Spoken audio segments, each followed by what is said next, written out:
మాతృదేవోభవ, పితృదేవోభవ, ఆచార్య దేవోభవ. ఓం నమో మాందేశ్వరాయ నమః.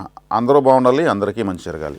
2026 సంవత్సరం ఫిబ్రవరి మాసం ద్వాదశ రాశులకు మాస ఫలితాల్లో భాగంగా మనము మీన రాశి యొక్క మాస ఫలితాన్ని ఇప్పుడు చెప్పుకోబోతున్నాం. అందులో భాగంగా ఈ మాసం మీనరాశి వాళ్ళకు ఒక ప్రత్యేకమైన విషయాన్ని మనం ప్రతి నెల చెప్పుకుంటున్నాం.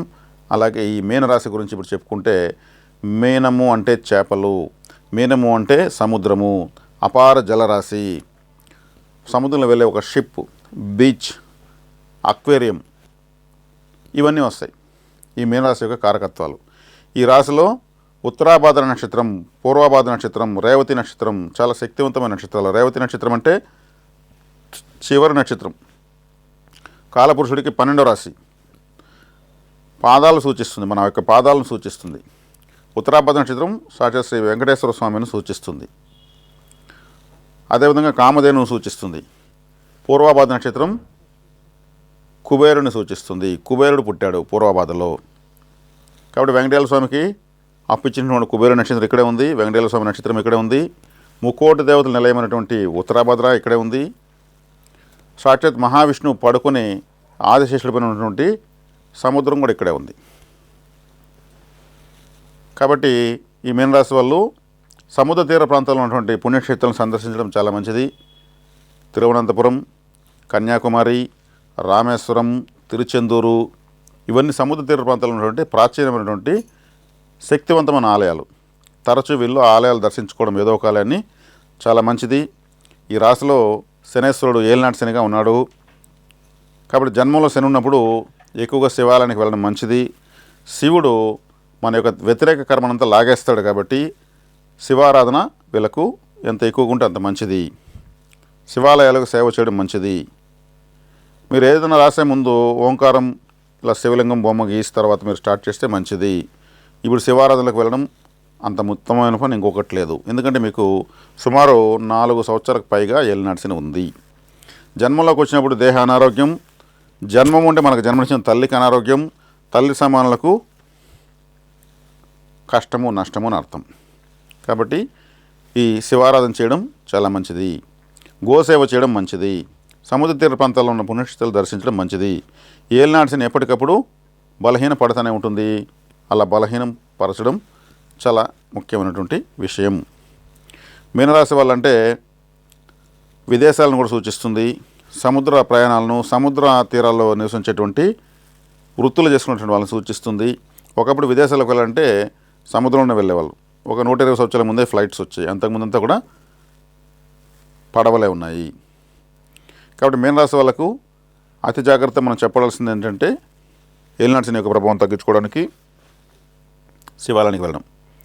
ఈ మాసం జన్మలో శని, 4వ గురువు, వ్యయంలో రాహువు, 6వ ఇంట్లో కేతువు, 11వ ఇంట్లో వీళ్ళకు పంచగ్రహ కూటమి జరుగుతుంది.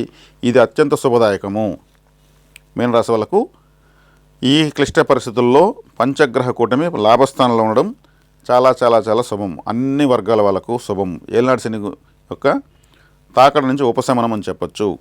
అదేవిధంగా ఈ మీనరాశి వాళ్ళకు ఇప్పుడు వీళ్ళున్న ప్రదేశం నుంచి విదేశాలకు వెళ్ళినా, వృత్తిరీత్యా దూర ప్రాంతానికి వెళ్ళినా ఏలినాటి శని పనిచేయదు. వ్యయస్థానంలో రాహు ఉన్నాడు. రాహు వ్యయంలో ఉంటే విదేశాలకు వెళ్తే యోగం. ఒకసారైనా ఒక ఫారెన్ ట్రిప్ వేసుకుని మీకు బాగుంటుంది. లేదా ఎక్కడన్నా ఒక 120 కిలోమీటర్లు దాటి ఏదైనా ఒక పుణ్యక్షేత్రం వెళ్ళండి, బాగుంటుంది. ఎందుకంటే రాహు దూర ప్రాంతానికి, విదేశాలకు ఫారెన్ ప్లానెట్. కాబట్టి రాహు అంటేనే డ్రైవర్.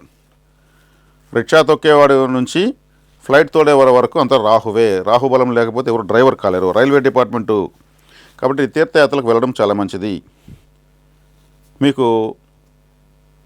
మీరు అక్కడ తీర్థయాత్రలు, లేదంటే విదేశాలకు, లేదా ఫారెన్ ట్రిప్స్కు, ఇట్లా వాటికి మీరు ఖర్చు పెట్టండి, మీకు మళ్ళీ డబ్బులు వస్తుంది. ఎందుకంటే రాహు అక్కడ ఉన్నాడు కాబట్టి. లేదంటే మీరు నష్టపోతారు. సాధ్యమైనంతలో ఏదైనా దూర ప్రాంతానికి వెళ్ళి రావడం మంచిది తరచు. అదేవిధంగా మీకు లాభస్థానంలో 5 గ్రహాలు శుభసూచకంగా ఉంది. వ్యయస్థానంలో రాహు ఉండడం వల్ల దూర ప్రాంత ప్రయాణాలు చేయడం చాలా మంచిది. 6వ ఇంట్లో కేతున్నాడు కాబట్టి మీరు చికెన్, ఎగ్గు తినకుండా ఆపేసి తలనీళ్ళలు తీస్తూ రండి. తలనీళ్ళలు 3 నెలలకోసారి తీస్తూ ఉంటే కష్టాలు ఆటోమేటిక్ పోతుంటాయి. ఒక ఆటంకం. మన యొక్క సౌందర్యాన్ని త్యాగం చేస్తున్నాము.